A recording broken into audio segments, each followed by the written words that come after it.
سيئات أعمالنا من يهده الله فلا مضل له ومن يضلله فلا هادي له ونشهد أن لا إله إلا الله وحده لا شريك له ونشهد أن سيدنا ومولانا محمدا عبده ورسوله صلى الله عليه وعلى آله وأصحابه وبارك وسلم تسليما كثيرا كثيرا أما بعد فأعوذ بالله من الشيطان الرجيم بسم الله الرحمن الرحيم قل يا أهل الكتاب لستم على شيء حتى تقيموا التوراة والإنجيل وما أنزل إليكم من ربكم وليزيدن كثيرا منهم ما أنزل إليك من ربك طغيانا وكفرا فلا تأس على القوم الكافرين إن الذين آمنوا والذين هادوا والصابئون والنصارى من آمن بالله واليوم الآخر وعمل صالحا فلا خوف عليهم ولا هم يحزنون آمنت بالله صدق الله مولانا العظيم وصدق رسوله النبي الكريم ونحن على ذلك لمن الشاهدين والشاكرين والحمد لله رب العالمين۔ قابل احترام بزرگ اور عزیز دوستوں اور ریسیور سے سننے والی میری معزز ماں بہنوں، سورہ مائدہ کی آیت نمبر 68 اور 69 پڑھی گئی ہے، 68 اور 69 آیتیں پڑھی گئی ہیں۔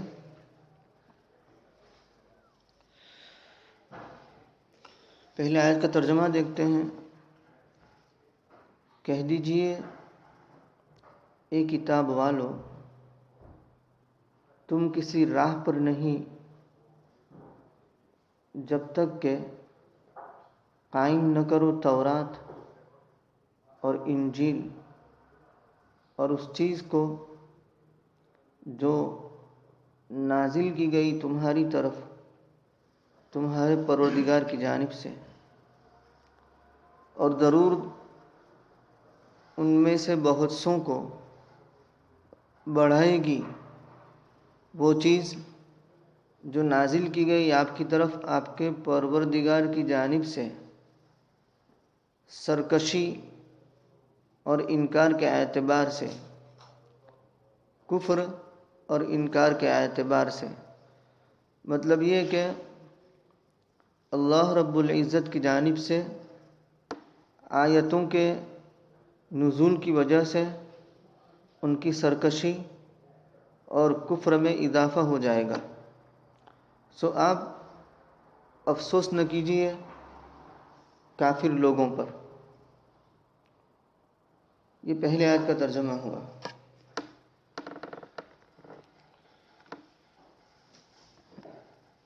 آج کی مجلس میں جو 2 آیتیں پڑھی گئی ہیں، ان 2 آیتوں سے پہلے جو آیتیں تھیں، ان آیات کے اندر اہل کتاب کو اسلام کی ترغیب دی گئی تھی، اور آج جو آیت پڑھی گئی پہلی، اس میں اہل کتاب یعنی یہود اور نصارہ اپنے ذوق کے اعتبار سے اپنے آپ کو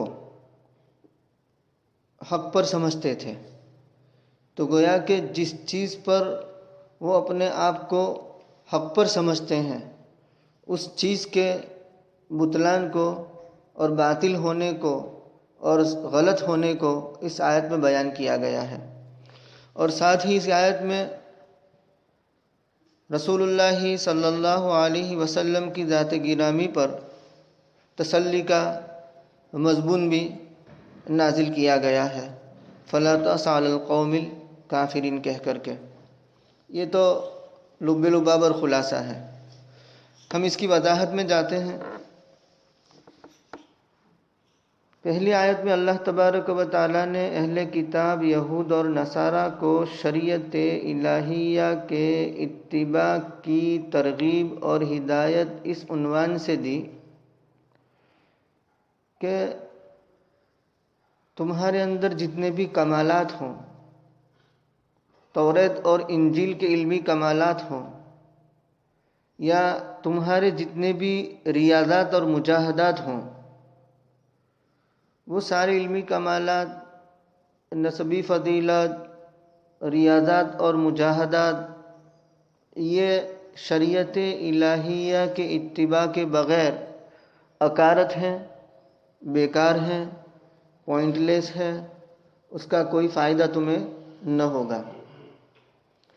تمہیں فطری کمال حاصل ہے، اور وہ کیسے؟ کہ تم انبیاء کی اولاد ہو، انبیاء کرام علیہم الصلاۃ والسلام کی ذریت میں تمہارا شمار ہے اہل کتاب۔ اور دوسرا کمال یہ ہے کہ تمہیں توریت اور انجیل کے علمی کمالات حاصل ہیں۔ اور تیسری چیز تمہارے اندر یہ ہے کہ تمہاری قوم کے اندر درویش منش لوگ بھی ہیں، درویش صفت لوگ بھی ہیں، جو ریاضات اور مجاہدات کرتے ہیں، لیکن نہ تو تمہاری نسبی فضیلت اور نہ تمہارے علمی کمالات اور نہ تمہارے ریاضات اور مجاہدات کوئی قیمت اور وزن رکھتے ہیں جب تک کہ تم شریعت الہیہ کا اتباع نہ کرو۔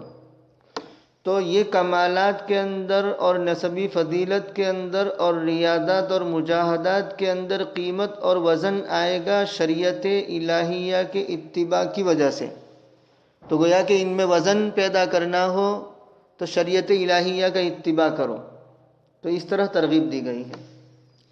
درپردہ مسلمانوں کو بھی یہ ہدایت دی گئی، مسلمانوں کو بھی دوسروں کو کہتے کہتے سنا دیا گیا کہ اے مسلمانوں، اگر تم سلوک اور طریقت، کشف و الہام، ریاضات اور مجاہدات اور اسی طریقے سے بہت سے کمالات تمہیں حاصل ہو، لیکن شریعت الہیہ کا اتباع نہ ہو، تو یہ کشف و الہام، یہ ریاضات اور مجاہدات اور یہ کمالات یہ بیکار ہے، ان کی کوئی حیثیت نہیں ہے۔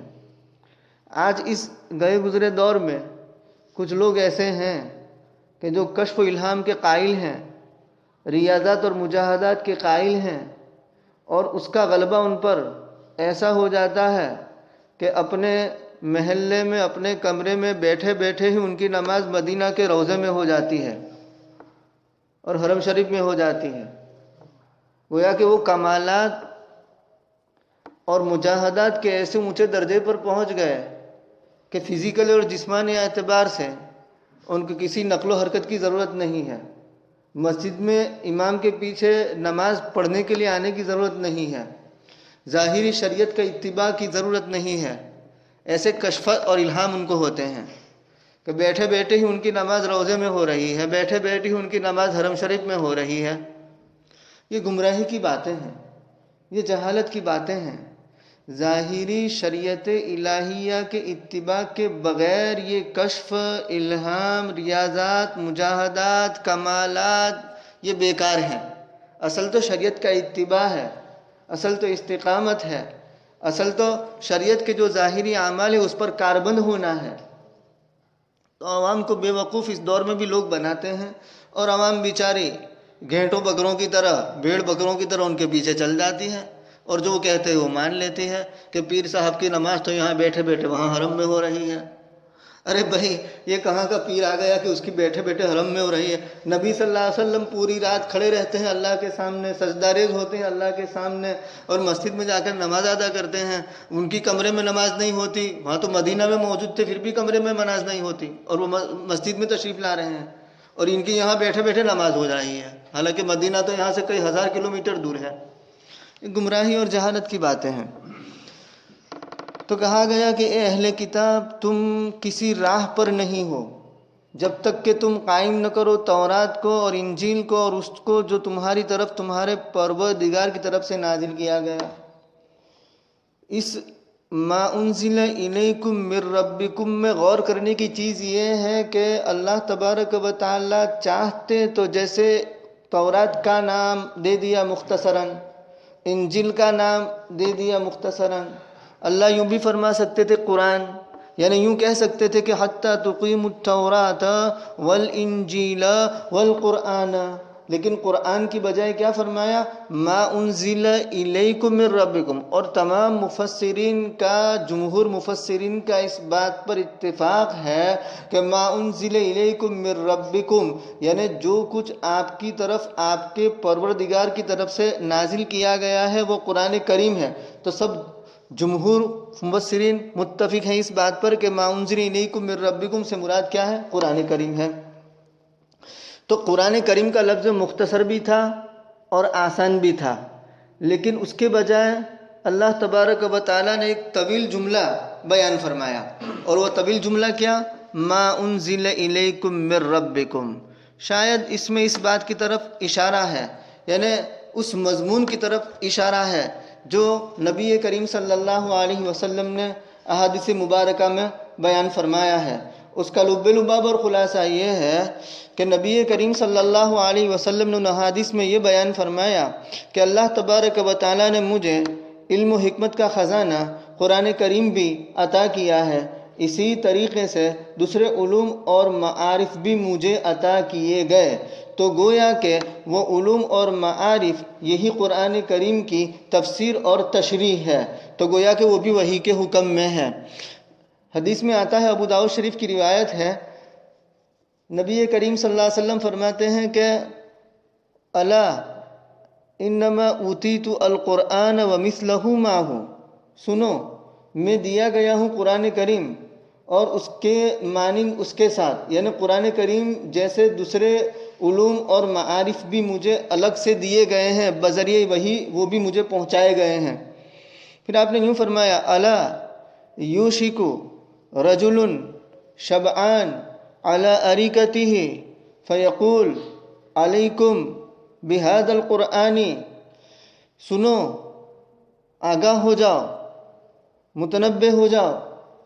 ایک دور ایسا آئے گا کہ ایک راحت پسند شخص اپنی مسحری پر آرام کیے ہوئے یوں کہے گا، کیا؟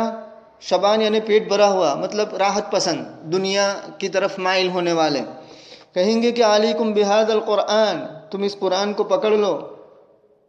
فما وجدتم فیہ من حلال فاحلوہ، اس میں جو تم حلال پاؤ اس کو حلال سمجھو.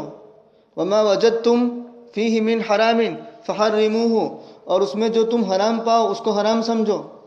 سنو، پھر نبی نے یوں فرمایا الا سنو ما احل رسول اللہ صلی اللہ علیہ وسلم کما احل اللہ سبحانہ وتعالی. یعنی شریعت وہ بھی ہے جو نبی کریم صلی اللہ علیہ وسلم نے بیان کی، یعنی جیسے اللہ تبارک و تعالیٰ نے حلال اور حرام کے احکام بیان فرمائے ہیں، اسی طریقے سے نبی کریم صلی اللہ علیہ وسلم نے بھی حلال اور حرام کے احکام بیان فرمائے ہیں. تو جیسے قرآن کریم کے احکام پر عمل کرنا واجب الاتباع ہے، اسی طریقے سے رسول اللہ صلی اللہ علیہ وسلم جو فرمائے اس کو بجا لانا اور اس پر عمل کرنا بھی واجب الاتباع ہے. اور یہ مضمون قرآن کریم سے مؤید ہے. قرآن کریم میں اللہ تبارک و تعالیٰ نے سورہ نجم کی ابتدا میں فرمایا وَالنَّجْمِ إِذَا هَوَىٰ مَا ضَلَّ صَاحِبُكُمْ وَمَا غَوَىٰ وَمَا يَنطِقُ عَنِ الْهَوَىٰ وَمَا يَنطِقُ عَنِ الْهَوَىٰ.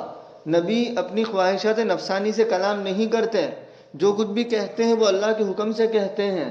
تو گویا کہ نبی جو کچھ بھی کہتے ہیں وہ بھی وحی کا حکم رکھتا ہے. جیسے کہ قرآن کریم وحی الہی ہے، ایسے ہی نبی جو کہتے ہیں وہ بھی وحی الہی ہے. اسی لیے کسی فارسی شاعر نے یوں کہا ہے کہ گفتہ اللہ بود، گفتہ اللہ بود، گرچہ از حلقم عبداللہ بود، گرچہ از حلقم عبداللہ بود. مطلب اس کا کہا ہوا، یعنی رسول اللہ صلی اللہ علیہ وسلم کا کہا ہوا، یہ اللہ تبارک و تعالیٰ کا کہا ہوا ہے. گرچہ از حلقم عبداللہ بود، اگرچہ وہ عبداللہ یعنی نبی کے گلے اور نبی کے حلقوم سے نکلا ہے، لیکن کہا ہوا کس کا ہے؟ اللہ تبارک و تعالیٰ کا ہے. تو شاید ان تمام چیزوں کو شامل کرنے کے لیے ما انزل الیکم من ربکم کہا گیا ہے کہ اس میں وہ احکام اور وہ علوم اور معارف بھی آ جائے جو نبی کریم صلی اللہ علیہ وسلم کو الگ طور پر دیے گئے ہیں قرآن کریم کے علاوہ. تو اب یوں کہہ سکتے ہیں کہ کل احکام کی 3 قسمیں ہیں. پہلے نمبر پر وہ احکام جو قرآن کریم کے اندر صراحتاً مذکور ہیں، نمبر 2 وہ احکام جو قرآن کریم کے اندر صراحتاً مذکور نہیں ہے، بلکہ اللہ تبارک و تعالیٰ نے نبی کریم صلی اللہ علیہ وسلم کو بذریعہ وحی الگ طور پر وہ احکام دیے ہیں جو قرآن کریم کے اندر منصوص نہیں ہے، ظاہر نہیں ہے۔ اور نمبر 3 نبی کریم صلی اللہ علیہ وسلم اپنے قیاس اور اجتہاد سے کوئی حکم بیان فرماتے ہیں اور اللہ تبارک و تعالیٰ کی جانب سے اس کے خلاف کوئی حکم نہیں آتا، تو گویا کہ وہ بھی وحی کے حکم میں ہو جاتے ہیں۔ کیوں؟ اس لیے کہ اگر نبی کوئی قیاس یا اجتہاد فرماتے ہیں اور اللہ تبارک و تعالیٰ کی جانب سے ان کو اس کے خلاف کچھ کہا نہیں گیا تو مطلب کہ وہ درست ہے، کیونکہ نبی جب اجتہاد کرتا ہے یا قیاس کرتا ہے تو اس کو اس کی خطا پر باقی نہیں رکھا جاتا۔ اگر خطا ہوتی ہے تو اس کو متنبہ کر دیا جاتا ہے۔ کیوں خطا پر باقی نہیں رکھا جا سکتا؟ اس لیے کہ نبی نے اجتہاد کیا اور قیاس کیا اور وہ خطا پر تھے اور ان کو خطا پر باقی رکھا گیا تو شریعت کے اندر خطا آ جائے گی، شرعی احکام کے اندر خطا آ جائے گی، شریعت کے اندر ایک غلط چیز آ جائے گی۔ تو شریعت کو خطا سے محفوظ رکھنے کے لیے اللہ تبارک و تعالیٰ نے نبی جب کوئی قیاس کرتے ہیں یا اجتہاد کرتے ہیں اور وہ خطا پر ہوتے ہیں تو ان کو خطا پر باقی نہیں رکھا جاتا۔ اگر نبی نے قیاس اور اجتہاد کیا اس کے باوجود اس کے خلاف کوئی حکم نہیں آیا، اس کا مطلب یہ کہ نبی صواب و درستگی پر تھے، تو گویا کہ وہ چیز بھی اب وحی کے حکم میں بن جائے گی۔ تو 3 قسم کے احکام ہوئے، پہلے جو قرآن کریم کے اندر صراحتاً بیان کیے گئے ہیں، دوسرے قرآن کریم کے اندر تو صراحتاً بیان نہیں ہوئے، اللہ تبارک و تعالیٰ کی جانب سے بذریعہ وحی نبی کو الگ سے دیے گئے ہیں، اور تیسرے نبی کا قیاس اور اجتہاد۔ تو ان تمام چیزوں کو شامل کرنے کے لیے انزل الیکم من ربکم کہا گیا ہے کہ تم قائم کرو اس چیز کو جو تمہاری طرف تمہارے پروردگار کی جانب سے نازل کیا گیا۔ اگر قرآن کہتے ہیں تو ہو سکتا ہے احادیث نبویہ کا مضمون ایک جو چور طبیعتیں ہیں وہ اس میں کیڑے نکالتی کہ قرآن کی اتباع کا حکم دیا گیا ہے، احادیث کا تو ذکر نہیں ہے، تو ما انزل الیکم من ربکم میں قرآن کریم بھی آ گیا اور احادیث مبارکہ بھی آ گئی۔ وَلَيَزِيدَنَّ كَثِيرًا مِّنْهُمْ، اللہ تبارک و تعالیٰ فرماتے ہیں کہ یہ اہل کتاب، ان کے ساتھ اتنی رعایت اور اتنی عنایت اور اتنی مہربانی کے باوجود وہ ہماری اس عطایا کو، ہمارے اس مہربانی کا مطلب پاس لحاظ نہیں رکھتے۔ یہ رعایت اور عنایت کی وجہ سے ان پر جو مہربانیاں ہوئی اس کا تقاضا تو یہ تھا کہ وہ مان لیتے، شریعت الہیہ کا اتباع کرتے، لیکن یہ ایسے نہیں ہے، ان کی تو اور زیادہ شرارت بڑھ جاتی ہے، کفر میں اضافہ ہو جاتا ہے، انکار میں اضافہ ہو جاتا ہے۔ تو بہت سے ان میں سے ان کو یہ بات سرکشی اور کفر میں بڑھا دے گی۔ کون سی بات؟ جو آپ کی طرف آپ کے پروردگار کی جانب سے نازل ہوئی۔ فَلَا تَأْسَ عَلَى الْقَوْمِ الْكَافِرِينَ، تو وہ تو ازل ہی سے یہ چیز ان کے بارے میں لکھ دی گئی ہے، تو آپ کو یہ کافر لوگوں پر افسوس کرنے کی ضرورت نہیں ہے۔ آگے کی آیت، بے شک وہ لوگ جو ایمان لائے، نمبر 1، اور جو یہودی ہیں، نمبر 2، اور جو سابئین ہیں، نمبر 3، اور نصارہ، نمبر 4۔ یہ 4 قوموں کو بیان کیا گیا ہے، ایمان والے، یہودی، سابئین اور نصارہ۔ اللہ رب العزت اس آیت میں قانون بیان فرماتے ہیں، کیا؟ من آمن، ان میں سے جو بھی ایمان لے آئے گا آخر اللہ پر اور آخرت کے دن پر اور نیک کام کرے گا تو نہ ان پر خوف ہوگا اور نہ وہ غمگین ہوں گے۔ یہ اصول بیان کر دیا اور ان کے لیے بشارت دے دی۔ یہاں غور کرنے کی چیز یہ ہے کہ آمنو، پھر من آمن باللہ، وہ تو پہلے سے ہے ہی، مسلمان تو اس میں ہے ہی، اس کو بیان کرنے کی کیا ضرورت ہے؟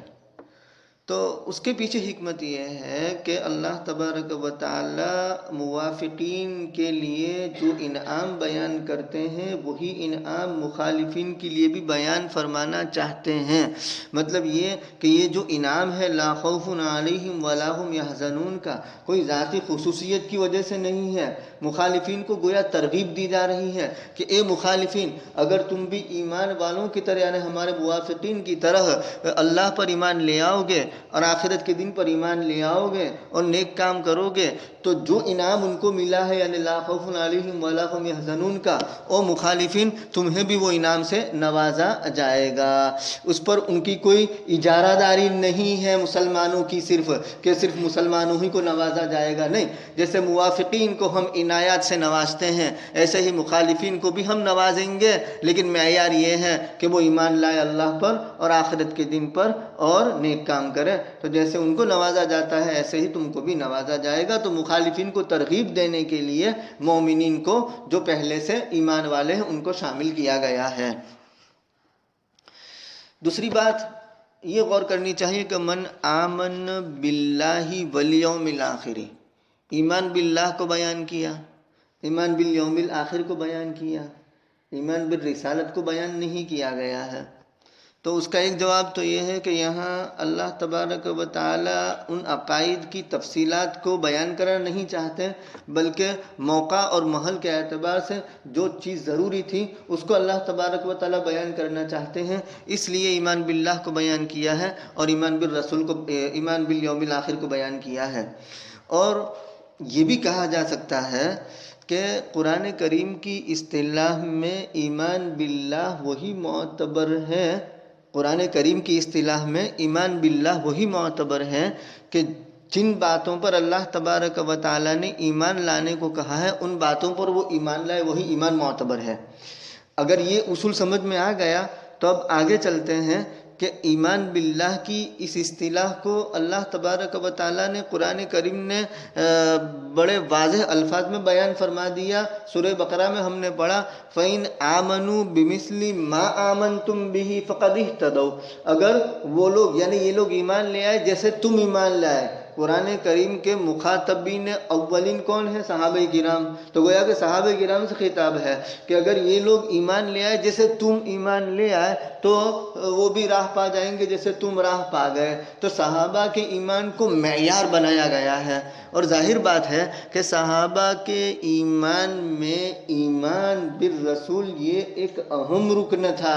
تو گویا کہ صحابہ کے ایمان کو معیار بنایا گیا اور قرآن کریم نے اس کو بیان کیا، تو اللہ نے در پردہ ایمان بالرسول کو صحابہ کے ایمان کو بیان کر کے بیان کر دیا، لہذا یہاں خود بخود ایمان بالرسول داخل ہے اور شامل ہے۔ تو گویا کہ من آمن باللہ، اور اگر یہاں نہیں ہے تو اس کے علاوہ 20 آیتیں ہیں جس میں ایمان بالرسول کا تذکرہ ہے۔ جیسے ایک آیت میں اللہ تبارک و تعالی نے فرمایا قُلْ يَا أَيُّهَا النَّاسِ إِنِّي رَسُولُ اللَّهِ إِلَيْكُمْ جَمِيعًا الَّذِي لَهُ مُلْكُ السَّمَاوَاتِ وَالْأَرْضِ يُحْيِي وَيُمِيتُ فَآمِنُوا بِاللَّهِ وَرَسُولِهِ النَّبِيِّ الْأُمِّيِّ الَّذِي، اے لوگو ایمان لاؤ اللہ پر اور اس کے رسول پر جو نبی امی ہے۔ تو یہاں نبی امی پر یعنی ایمان بالرسالت کا ذکر کیا گیا ہے۔ اور بہت سی آیتیں ہیں جس میں یا تو مدح بیان کی گئی ہیں ان لوگوں کی جو ایمان باللہ کے ساتھ ایمان بالرسول کو بھی اختیار کرتے ہیں، یا مذمت بیان کی گئی ہے ان لوگوں کی جو ایمان باللہ کے ساتھ ایمان بالرسول کا بھی کفر کرتے ہیں۔ تو یہ ساری آیتیں دلالت کرتی ہیں ایمان بالرسول پر، تو خود بخود ایمان بالرسول اس آیت کے اندر داخل ہے۔ تو جو بھی ایمان لائے، اچھا یہود ایمان والے تو ہم جانتے ہیں، ہم لوگ یہود کون ہیں؟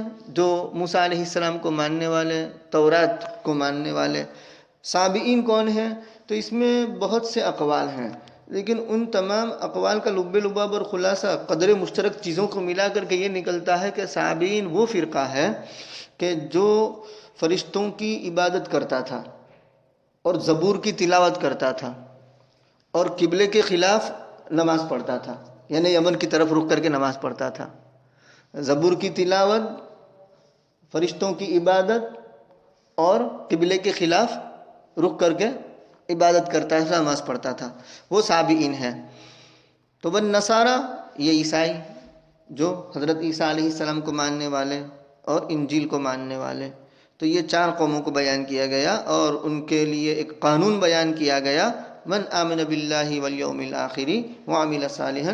اور قانون بیان کرنے کے ساتھ ان کو بشارت دے دی گئی کہ اگر یہ ایمان باللہ اختیار کریں گے اور ایمان بالیوم الآخر ہوگا، ایمان بالرسول خود بخود اس میں شامل ہے، اور نیک کام کرتے رہیں گے، تو ان کے لیے بشارت ہے کہ نہ خوف ہوگا ان پر اور نہ وہ غمگین ہوں گے. اللہ رب العزت ہمارا شمار ان میں فرمائے.